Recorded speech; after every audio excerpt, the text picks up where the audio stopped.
Abakulembeze b'abasuubuzi abeegattira mu kibiina ekya Federation of Uganda Traders Association basiibye bakunga abasuubuzi mu kibuga Kampala beetabe mu nsisinkano gye basuubira okubaamu ne President Museveni okwongera okuteesa ku nsonga zaabwe ze bazze beemulugunyaako ez'abatuusa n'okwegugunga ne baggala amaduuka gaabwe. Tulina miitingi ng'ennaku z'omwezi 31 yakomitinga mukulembeze wa ggwanga ku kisaawe ky'ameefuga Kololo.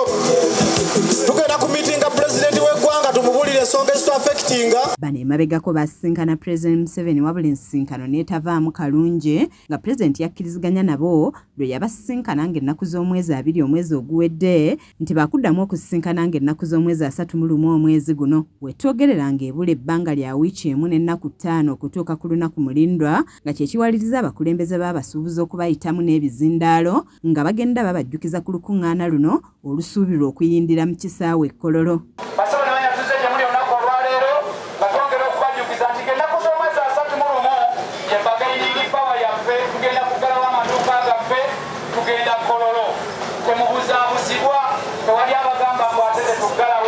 Godfrey Katongola agamba nti abasuubuzi bakyagenda mu maaso n'okulwana okulaba nga bafuna obwenkanya n'embeera eyeeyagaza mwe bakolera emirimu gyabwe nga baagala gavumenti eggyewo ebyo bye balaba nti bibanyigiriza ng'emisolo n'ebirala. So twagala embeera y'ebyemisolo eterere ddala, enforcement eve mu bizinesi zaffe gye tukolera, enforcement egende ku booda. Ye John Kabanda nga ye ssentebe w'ekibiina kino asabye bannyini bizimbe obuteetantala kwongeza abasuubuzi ssente za bupangisa okutuusa lwe banaava mu nsisinkano ne President Museveni. Mu kaseera kano abantu baavu nnyo, bakasitoma tebalabikako, emisolo giri waggulu. Tewali nsonga lwaki omuntu ayongeza renti mu bumenyi bw'amateeka 18%.